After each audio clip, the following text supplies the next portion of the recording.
got so much motherfucking design on right now. Burn it down, bring it back, make it clap. I got 3 old thoughts, new guap, where that thing. Bitches on my line, and you know they got distracted. Hold up, what it not, 45, scope it down, like whoa. I ain't fucking with these hoes, I pull up the greatest and y'all selling all these shows. Doing this till I make it because you know it's like gold. Got me yelling the playlist because she fucking me the most like that. Burn it down, bring it back, make it clap. I got 3 old thoughts, new guap, where that thing.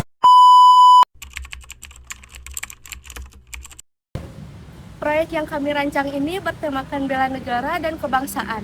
Bela negara dan kebangsaan merupakan sikap, perilaku, dan tindakan warga negara baik secara perseorangan maupun kolektif dalam menjaga kedaulatan, keutuhan wilayah, serta keselamatan bangsa dan negara. Dengan topik penggunaan narkoba dan pemberdayaannya, kami mengambil judul Strategi Pemerintah Daerah terhadap Peredaran dan Penyalahgunaan Narkoba pada Remaja di Tasikmalaya. Kami mengambil judul tersebut dikarenakan ada banyak jenis kenakalan remaja seperti perkelahian dan minum-minuman keras, pencurian, perampokan, pembakaran, seks bebas, bahkan narkoba.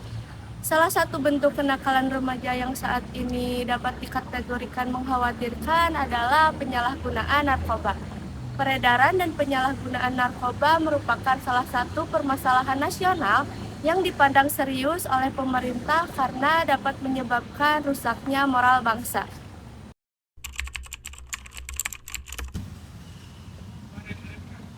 Narkoba atau Kementerian Kesehatan Indonesia menyebutnya dengan NAPJA, yang merupakan singkatan dari narkotika, psikotropika, dan zat adiktif yang dapat menyebabkan menurunnya kesadaran dan bisa menyebabkan ketergantungan bahkan kematian bila digunakan tidak sesuai dengan aturan.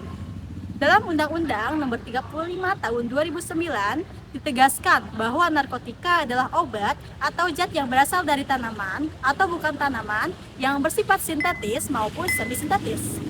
Pada dasarnya, narkotika memiliki manfaat dan khasiat dalam bidang ilmu pengobatan serta kesehatan, terutama dalam bidang penelitian ilmu farmasi atau disebut dengan farmakologi. Tapi karena penggunaannya di luar pengawasan dokter, dalam kata lain disalahgunakan, maka narkotika menjadi bahaya internasional yang mengancam.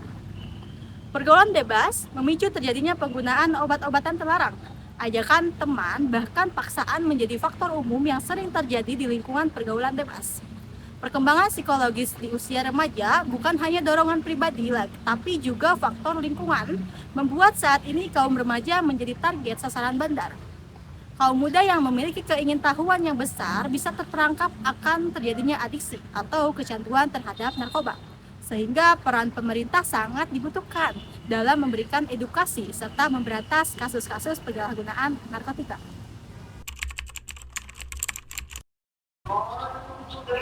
Tujuan kami melakukan wawancara ini adalah untuk mengetahui bagaimana tugas serta peran BNN dalam penanganan kasus-kasus narkotika yang ada di kota Tasikmalaya dan sejauh mana perubahan serta pengaruhnya terhadap masyarakat setempat. Wawancara ini juga bertujuan untuk mencari tahu jawaban-jawaban dari pertanyaan kami yang tentunya kami sendiri masih belum paham dan masih belum mengetahui jawaban pastinya. Serta bagaimana tingkat penggunaan narkotika di kota Tasikmalaya, bagaimana saja proses rehabilitasi bagi para pelaku penyalahgunaan narkotika, dan terkait hal-hal yang berhubungan dengan narkotika itu sendiri. Manfaat yang kami dapatkan dari wawancara ini adalah yang pertama tadi, yaitu mengenai peran BNN dalam penanganan kasus-kasus narkotika di Tasikmalaya. Berdasarkan hasil wawancara kami mengetahui bahwa tugas BNN adalah menjalankan tupoksinya, yaitu pencegahan, pemberantasan, penyalahgunaan dan peredaran gelap narkotika atau biasa disebut dengan P4GN. Yang kedua, kami mengetahui tingkat penyalahgunaan narkotika di Tasikmalaya. Apakah setiap tahunnya itu mengalami penurunan atau malah peningkatan? Jawabannya tidak dapat dipastikan karena fluktuasi atau sifatnya tidak terbatas. Maksudnya, orang yang menyalahgunakan tidak ada batasan, baik itu di lingkungan kantor, swasta, maupun pendidikan. Dan terkait rehabilitasi, kami mendapatkan informasi bahwa yang direhabilitasi itu hanya si penggunanya saja, tidak dengan yang mengedarkan. Karena seseorang yang kecanduan adalah korban. Oleh sebab itu, mereka harus menjalani tahap rehabilitasi. Berdasarkan kasus yang terjadi Kelompok kami melakukan observasi mendalam mengenai kasus penyalahgunaan narkoba yang mencuat di Kota Tasikmalaya selama periode Juli hingga pertengahan Agustus 2023. Penangkapan yang dilakukan terhadap beberapa tersangka penyalahgunaan narkoba menjadi pemicu utama kami untuk melakukan observasi lebih lanjut mengenai pemecahan masalah yang mungkin tersedia. Untuk memahami akar permasalahan, kelompok kami memutuskan untuk melakukan wawancara mendalam dengan pihak Badan Narkotika Nasional atau BNN Kota Tasikmalaya. Fokus utama dari wawancara ini adalah untuk merinci tren kasus penyalahgunaan narkoba dalam beberapa tahun terakhir di Kota Tasikmalaya. Apakah ada kecenderungan penurunan atau justru peningkatan kasus? Selain itu, kelompok kami juga terlibat aktif dalam mengamati kegiatan-kegiatan yang telah diterapkan oleh BNN Kota Tasikmalaya sebagai upaya konkret untuk minimalisir terjadinya kasus penyalahgunaan narkoba. Data resmi yang diperoleh dari lembaga ini menjadi landasan yang kuat untuk memahami efektivitas langkah-langkah yang telah diambil dalam menanggulangi masalah tersebut. Sebagai bagian dari upaya edukatif kami, kelompok kami tak hanya berhenti pada pengumpulan data dan wawancara. Sebaliknya, kami merancang sebuah proyek dokumentasi video dan pamflet yang tidak hanya informatif, tetapi juga dihadirkan dengan sentuhan kreatif dan inovatif. Tujuan dari proyek ini adalah untuk menyampaikan pesan tentang bahaya dan dampak buruk yang melekat pada penggunaan narkoba melalui media sosial.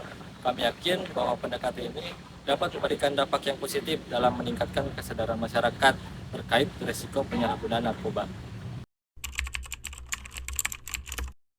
Menurut Undang-Undang Nomor 35 Tahun 2009 tentang narkotika pada pasal 64 menjelaskan bahwa dalam rangka pencegahan dan pemberantasan penyalahgunaan dan peredaran gelap narkotika dan prekursor narkotika, maka dibentuklah Badan Narkotika Nasional yang disingkat menjadi BNN. BNN merupakan lembaga pemerintah dan kementerian yang berkedudukan di bawah Presiden dan bertanggung jawab kepada Presiden. Berdasarkan hasil wawancara kami dengan pihak Badan Narkotika Nasional Kota Tasikmalaya tentang bagaimana strategi pemerintah daerah terhadap peredaran dan penyalahgunaan narkoba pada remaja di Kota Tasikmalaya. Program yang dilaksanakan BNN adalah P4GN, yaitu singkatan dari pencegahan, pemberantasan, penyalahgunaan, dan peredaran gelap narkotika, yang di dalamnya memiliki 3 strategi dalam mewujudkan P4GN itu sendiri, yaitu strategi rehabilitasi, pemberdayaan masyarakat, dan pencegahan. Program pencegahan dari BNN ada 2 program besar, yaitu advokasi dan diseminasi. Advokasi yaitu mengajak pemerintahan Kota Tasikmalaya untuk bersama-sama melakukan pencegahan. Salah satunya regulasi peraturan daerah, yaitu setiap instansi pemerintahan diwajibkan melaksanakan pencegahan dengan melakukan tes urin minimal 1 tahun sekali untuk deteksi dini. Kemudian diseminasi yaitu pemberdayaan peran peserta masyarakat. Dari pusat sendiri dalam 1 tahun harus melakukan penyebaran informasi kepada masyarakat minimal 7% dari jumlah penduduk dalam suatu daerah. Penyebarluasan informasi bisa melalui media sosial, media konvensional, media TV lokal, dan lain-lain. Ungkap kasus narkotika di Kota Tasikmalaya ada 2 tolak ukur yang bisa dijadikan dasar. Yang pertama karena permintaan atau penyalahguna. Yang kedua pemberantasan. Dilihat dari ungkap kasus, ada yang ditangkap dari kepolisian, ada yang memang ditangkap oleh BNN. Namun, BNN dalam pemberantasannya lebih ke menangkap jaringan narkoba. Dan kasus narkoba di Kota Tasikmalaya dari data BNN tahun ini mengalami penurunan kasus. Namun, kasus penyalahgunaan narkotika di kalangan remaja tidak bisa didatakan secara rinci karena kasusnya begitu beragam. Rentang usia penyalahgunaan narkotika secara umum adalah usia produktif yang di dalamnya ada remaja sampai dengan dewasa. Usia remaja banyak menyalahgunakan narkotika karena berbagai faktor seperti perkembangan psikologis di usia remaja. Bukan hanya dari dorongan pribadi, tapi juga dari lingkungan. Awal mula karena muncul rasa penasaran, itulah ketika korban sudah mencoba sekali, maka ia akan terperangkap dan akan melekat selamanya. Itulah yang disebut dengan adiksi. BNN merupakan instansi vertikal yang hanya berfokus kepada narkotika, berbeda dengan satuan narkoba di kepolisian dengan cakupan yang lebih luas. BNN hanya di ruang narkotika, sekaligus menjadi tempat rehabilitasi para penyalahguna narkotika. Ungkap kasus jaringan narkoba dari mulai penyelidikan, penyidikan, dan penanganan, semua dilakukan oleh pihak BNN. Ada proses asesmen terpadu, yaitu ketika ada laporan dari masyarakat mengenai penyalahgunaan narkoba, maka terlapor akan ditangkap oleh tim asesmen terpadu BNN, yang terdiri dari pihak BNN sendiri sebagai ketua, penyidik, kejaksaan, dan kedokteran psikiater. Secara aspek hukum, peran terlapor sebagai apa? Apakah hanya memegang barang bukti? Apakah hanya dikonsumsi untuk dirinya sendiri? Dan apakah terlibat dalam jaringan narkoba? Setelah dilakukan asesmen, maka terlapor akan diserahkan ke rehabilitasi. Apakah merupakan korban? Dan apabila terlibat dalam jaringan, maka berkas perkara akan diajukan ke pengadilan. Jadi, ada yang berakhir di pusat rehabilitasi dan ada yang berakhir mendapatkan hukuman.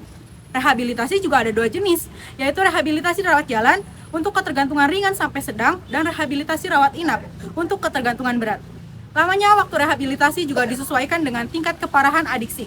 Untuk rehabilitasi rawat jalan, bagi pecandu ringan ada konseling dengan lamanya intervensi 8 kali pertemuan, dan untuk pecandu berat akan menjalani rawat inap di Balai Besar Rehabilitasi Badan Narkotika Nasional Republik Indonesia.